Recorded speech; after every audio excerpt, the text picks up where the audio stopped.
မြန်မာလူမျိုးတွေဘဲကစတယ်လေမင်္ဂလာပါရှင်ဒီကနေ့ကျွန်မတင်ဆက်ပေးခြင်းတဲ့အကြောင်းအရာလေးကတော့တိုင်းရင်းသားလူမျိုးစုတွေကမှမြန်မာလူမျိုးတွေဘဲကစပြီးပေါ်ပေါက်လာတယ်လေဆိုတာပဲဖြစ်ပါတယ်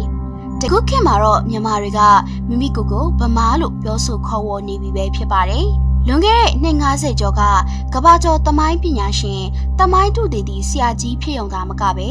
ရန်ကုန်တက္ကသိုလ်ပါမောက္ခကြီးဖြစ်ခဲ့တဲ့ GH လူဟာမြန်မာနဲ့ပတ်သက်ပြီးဗမာအစကြောက်စဲစာတမ်းကိုရေးသားခဲ့ပါတယ်။လူစာ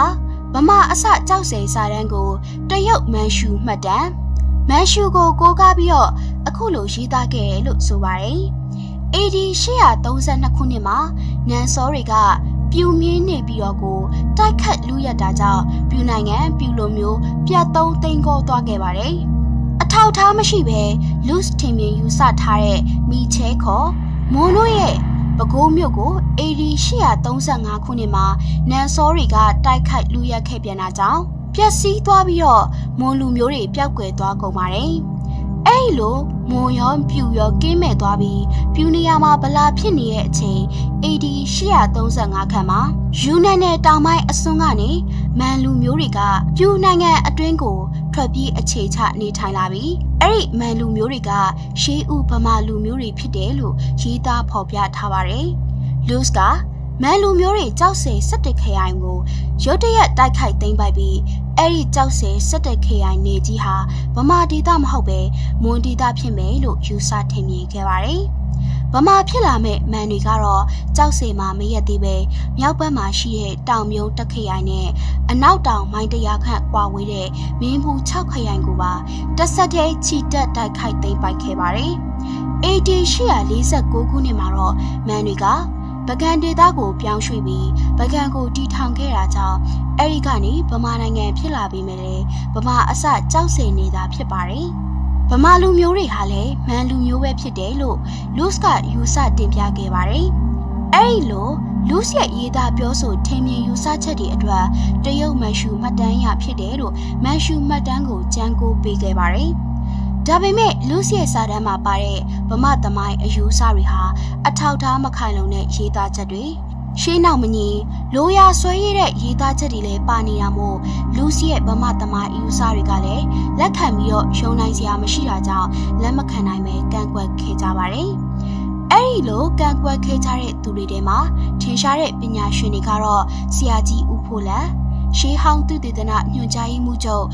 ရန်ကုန်တက္ကသိုလ်ပါမောက္ခချုပ်ဆရာကြီးဒေါက်တာထင်အောင်ပြူသမိုင်းသုတေသနပညာရှင်ဆရာကြီးဦးမောင်မောင်တင်တို့ပဲဖြစ်ပါတယ်။ကာဘိုတက်တန်းစစ်ချက်အရ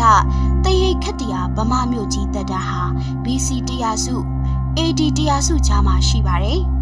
ရှေးမြင့်စီမသားတွေကအစင်လာအဖြစ်မြန်မာနိုင်ငံကိုဗရာမာဒစ်ဗမာနိုင်ငံလို့ခေါ်ရတဲ့အကြောင်းကို1946-48ခုနှစ်မှာရန်ကုန်တက္ကသိုလ်တမိုင်းပါမောက္ခဆရာကြီး WSDI ဆိုင်စာအုပ်မှာဖော်ပြထားခဲ့ပါတယ်။ဒုတိယကမ္ဘာစစ်မတိုင်ခင်မြန်မာနိုင်ငံကိုကူးတန်းရောက်ဝယ်ဖို့လာကြတဲ့အိန္ဒိယနိုင်ငံသားတွေအဲ့ဒီကာလတုန်းကမြန်မာနိုင်ငံမှာအခြေချနေထိုင်ခဲ့တဲ့အိန္ဒိယသားနီပေါနိုင်ငံသားတွေနဲ့လွတ်လပ်ရေးရပြီးကစားမြန်မာအစိုးရဘက်ကနေသစ္စာရှိရှိတိုက်ပွဲဝင်ခဲ့ကြတဲ့ကိုရခါတပ်ဖွဲ့တွေရဲ့ကိုရခါလူမျိုးတပ်သားပူတွေကလည်းဗမာလူမျိုးကိုရှေးမူလနာမည်တိုင်းဗရမာလို့ပဲခေါ်ကြပါတယ်။ဗမာလူမျိုးဗမာနိုင်ငံသမိုင်းဟာ BC 300စုထက်နောက်မကြပဲပေါ်ပေါက်ထွန်းကားနေပြီဖြစ်တယ်လို့အိန္ဒိယအထောက်ထားတွေကသက်သေပြနေပေမဲ့လည်းလူစီရဲ့ဗမာအစကြောက်စဲစာတမ်းမှာ BC ခေတ်တရိတ်ခေတ်တရာဗမာလူမျိုးဗမာနိုင်ငံကိုသိရှိဖော်ပြတဲ့အိန္ဒိယအထောက်ထားတွေကိုတော့မပြောဘဲတစ်ဖက်သက်ခြံလက်ထားခဲ့ပါတယ်။ယူနန်တိုင်းနဲ့တောင်ပင်လယ်ကြားမှာရှိတဲ့ BC 200စု AD 400စုခေတ်မှာမြန်မာနိုင်ငံကိုဗရမာနိုင်ငံခေါ်ပြူနိုင်ငံလို့နာမည်နှမျိုးနဲ့တရုတ်တို့က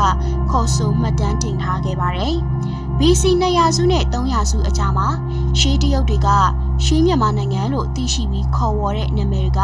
ဗရမာနဲ့ပြူတို့ဖြစ်တယ်လို့ဆရာကြီးဦးရည်စင်ကထင်ပြခဲ့ပါတယ်။ဗရမာကနေမရမာကနေမြန်မာလို့အစစ်စစ်ပြောင်းလဲလာနိုင်တာဖြစ်နိုင်ကြောင်းကိုဆရာကြီးကရေးသားဖော်ပြခဲ့ပူပါတယ်။တရေခက်တရာခေတ်ရာဇဝင်မှာမြန်မာဆိုပြူပဲခူးနယ် ဓမ္မစကြာကိုသိန်းနံဖျားသမိုင်းမှာမြန်မာပြူမင်းအနော်ရထားလို့မှတ်တမ်းတင်ဖော်ပြချက်တွေအရမြန်မာကပြူဆိုတဲ့ရှေးမြန်မာရာဇဝင်မှတ်တမ်းဟာမှန်ကန်တယ်ဆိုတာကိုသိရှိရပါတယ်။အဲ့ဒါအပြင်ဝေးနိုင်ငံက AD 220 268တုန်းကဗရမာနိုင်ငံကိုဗရမာနဲ့ပြူဆိုတဲ့နာမည်နဲ့အတူပကံနိုင်ငံလို့လည်းဖော်ပြမှတ်တမ်းတင်ထားခဲ့ပူပါတယ်။အဲ့ဒါကြောင့် AD 200စုနှစ်ဆန်းမှာစပြီးတရိခိတ္တရာခေတ်ချုပ်ငိမ့်ပြီးဗမာရီပကံမင်းနေပြီးတော့တစ်ကိုတီထောင်ခဲ့တာကြောင့်ပကံနိုင်ငံခေတ်ကိုရောက်ရှိလာခဲ့တယ်လို့ဆိုတဲ့ရှေးဗမာပကံရာဇဝင်ဟာမှန်ကန်ကြောင်းကိုတရားဝိမှတ်တမ်းအရထောက်ခံပါတယ်။ဝိမှတ်တမ်းအရဗမာနိုင်ငံပကံနိုင်ငံဟာ AD 300စုမှာထုံးကားတည်ရှိနေရဆိုတာပေါ်ပေါက်နေပါပြီ။အဲ့ဒီဗမာနိုင်ငံကို AD 600စုလျင်ရမင်းဆက်မှတ်တမ်းကလည်းဗရမာနိုင်ငံလို့ဆက်ပြီးတော့မှတ်တမ်းတင်ဖော်ပြထားပြန်တာကြောင့်မို့လို့ AD 900စုကိုရောက်မှဗမာလူမျိုးတွေကကြောက်ဆယ်ကိုရောက်ရှိပြီးဗမာသမိုင်းစတင်နေဆိုတဲ့လူစီရဲ့စကားဟာမှားရင်းနေဆိုတာထပ်ပြီးတော့ပေါ်ပေါက်နေပြန်ပါပြီ။ AD 17ရာစုနဲ့14ရာစုရဲ့တရုတ်မှတ်တမ်းတွေကလည်းဗမာကပြူဖြစ်တယ်ဆိုတဲ့အကြောင်းဗမာဟာပြူပကံနိုင်ငံဟာပြူနိုင်ငံဖြစ်တယ်ဆိုတာကိုထောက်ခံဖော်ပြနေပါတယ်။ရခိုင်ရာဇဝင်မှတ်တမ်းတွေမှာလည်းရခိုင်ဒေသကိုစစ်ချီလာတဲ့ပကံမင်းတွေကိုအနော်ရထာမင်းနဲ့ပြူကိုတောင်အလောင်းစီသူမင်းနဲ့ပြူတဲ့သိန်းပင်းရပြူနိုင်ငံအင်းဝပြူများတောင်ငုခေတပင်းရွှေဒီမင်းနဲ့ပြူစစ်သေးများမြမပြည်သူပြည်သားများနဲ့မြမတပ်ဖွဲ့များကပြူများဖြစ်တဲ့အကြောင်းကိုအစဉ်အဆက်မှတ်တမ်းတင်ထားခဲ့ရကြောင်းမြမဟာပြူဆိုတဲ့